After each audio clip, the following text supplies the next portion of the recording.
Now, next thing is going to be showing you how to create a blended creative.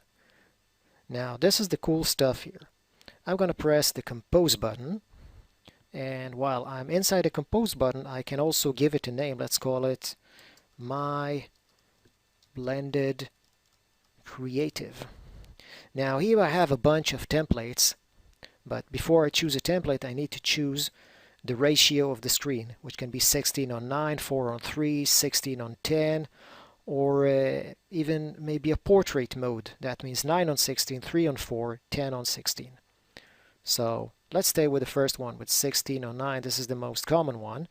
And here I can see a lot of creatives. Each one represent a different theme.